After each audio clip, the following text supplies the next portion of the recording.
Hello friends, welcome to my YouTube channel study with Priyanka. जैसा कि आपको पता ही है कि हम लोग अभी केमिस्ट्री कवर कर रहे हैं अपने टीजीटी कमीशन के लिए, तो साथ साथ क्यों ना हम जीके भी कवर करते चले। तो जीके में सबसे पहले हम शुरू करेंगे हिमाचल जीके।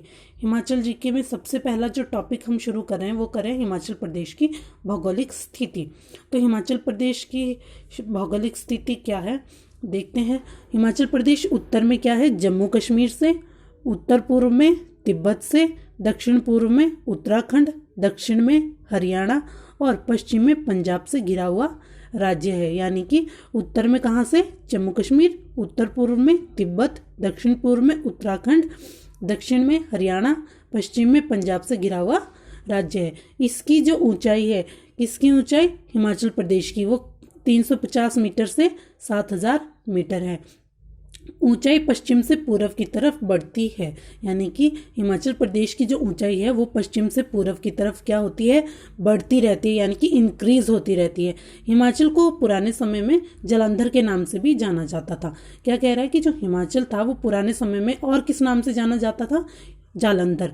और जो जालंधर था वो किस वजह से इसका नाम पड़ा, वो पड़ा उन 4 नदियों के कारण पड़ा जो हिमाचल से होकर गुजरती हैं। वो 4 नदियां कौन कौन सी है, ये जब मैं आपको नदियों के बारे में बताऊंगी उस टाइम पे कवर करवाऊंगी कि वो 4 नदियां कौन कौन सी है।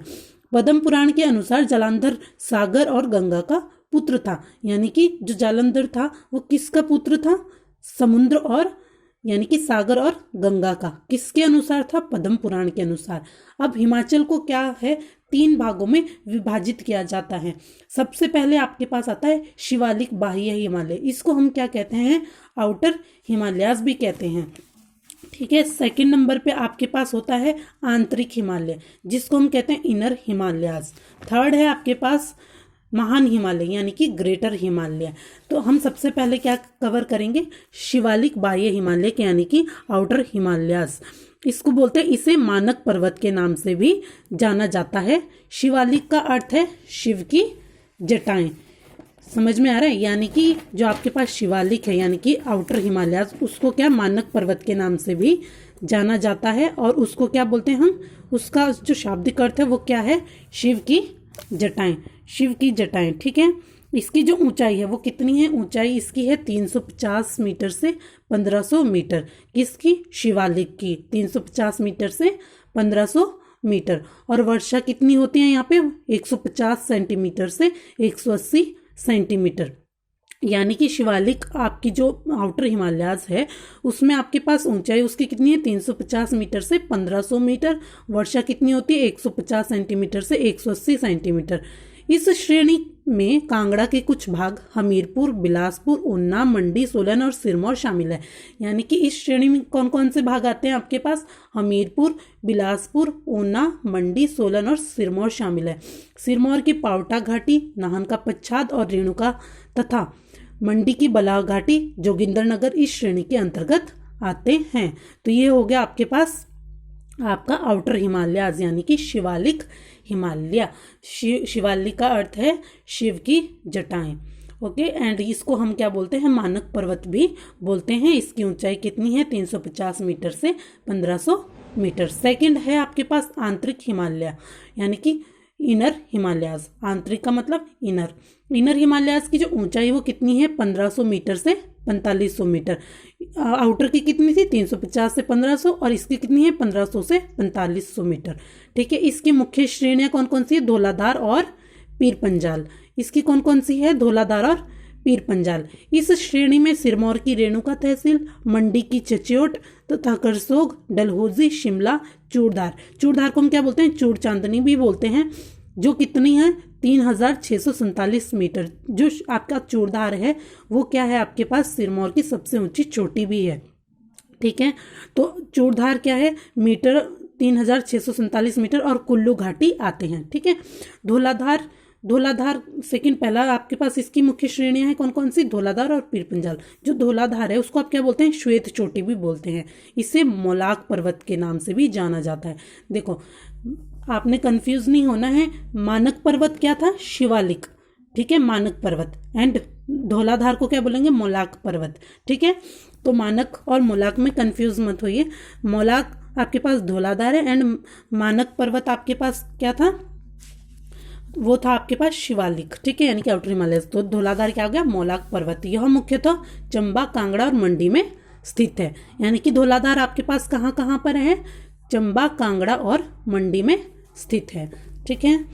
नेक्स्ट आपके पास क्या है कि जो पीर पंजाल, पीर पंजाल कहाँ है, यह सतलुज के तट पर महान हिमालय से अलग होता है, ठीक है।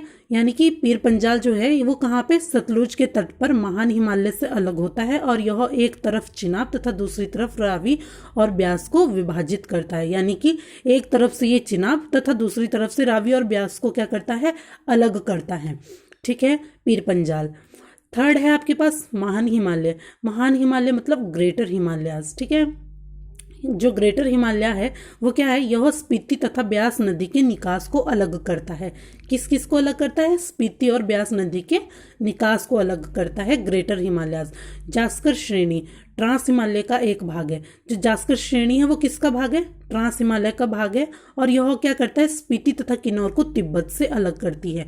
यानी कि जो आपकी जास्कर श्रेणी है वो क्या करती है, वो एक ट्रांस हिमालय का एक भाग है जो स्पीति और किन्नौर को तिब्बत से अलग करती है।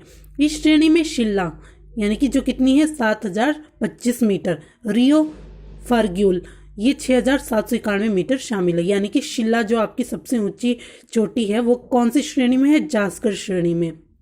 कितनी मीटर है, 7025 मीटर। रियो फार्ग्यूल 6791 मीटर शामिल। ये सारी श्रेणियाँ किसमें हैं, जास्कर श्रेणी में, ठीक है। यहाँ वर्षा बहुत कम होती है, यानी कि वर्षा क्या होती है, बहुत ही कम होती है, जो कि मेवों यानी कि मेवों मतलब ड्राई फ्रूट्स के उत्पादन के लिए बहुत ही उपयोगी होती है। अब जहाँ क्या कह रहा है कि ये यानी कि कैसा एरिया होगा, ये एक शुष्क एरिया होगा, ड्राई, ठीक है, क्योंकि यहाँ पे बारिश क्या होती है, बहुत ही कम होती है। कहाँ पे, ग्रेटर हिमालयाज में। इस श्रेणी में बहुत से दर्रे हैं, जैसे साच, चीनी, छाबिया, कुगती, चंबा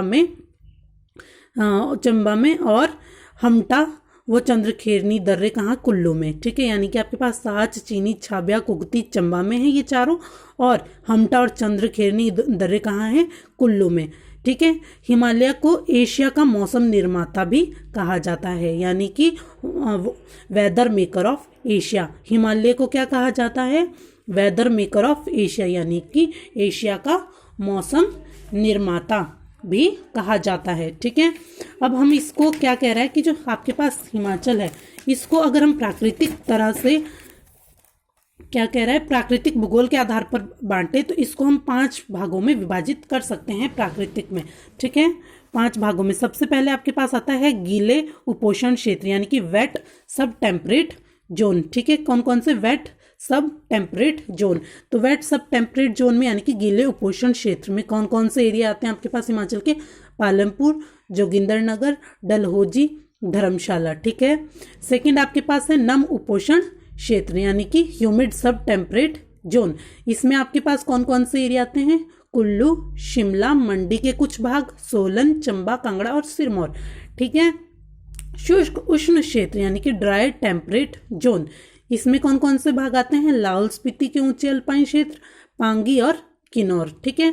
नम उप उष्ण कटिबंधीय क्षेत्र यानी कि ह्यूमिड सब ट्रॉपिकल जोन, इसमें कौन कौन से आते हैं आपके पास, मंडी, नाहन, नालागढ़ एंड नूरपुर। नेक्स्ट आपके पास आता है उप नम उष्ण कटिबंधीय क्षेत्र यानी कि सब humid tropical zone, Una, Paonta Sahib, Indora, Kangra, ठीक है। ये सारे क्या थे आपके पास, अगर हम प्राकृतिक भूगोल के आधार पर यानी कि 5 भागों में इसको बांटा जा सकता है हिमाचल को, ठीक है। तो आपके पास जो धर्मशाला है हिमाचल का सर्वाधिक क्षेत्र वाला क्षेत्र है, यानी कि धर्मशाला में हिमाचल में सबसे ज़्यादा बारिश होती है। यहाँ पर कितनी बारिश होती है, 340 सेंटीमीटर की औसत वर्षा होती है, जबकि स्पीति हिमाचल प्रदेश का सबसे कम वर्षा प्राप्त करने वाला क्षेत्र है। यानी कि सबसे जो ड्राई प्लेस है हिमाचल का वो कौन सा है, लाहौल स्पीति, और सबसे ज़्यादा जहाँ पे बारिश होती है वो कौन सा है, धर्मशाला, ठीक है। तो आपके पास हिमाचल में औसत वर्षा कितनी होती है, यहाँ पे औसत वर्षा होती है आपके पास 152 सेंटीमीटर, ठीक है। सो फ्रेंड्स, ये थी आपके पास हिमाचल की भौगोलिक स्थिति। हम इसी को ही नेक्स्ट हिमाचल जीके में नेक्स्ट आगे करेंगे, इसका हिमाचल प्रदेश का प्रशासनिक इतिहास। Okay, so thank you friends. अगर आपको मेरी वीडियो पसंद आए please like share and subscribe.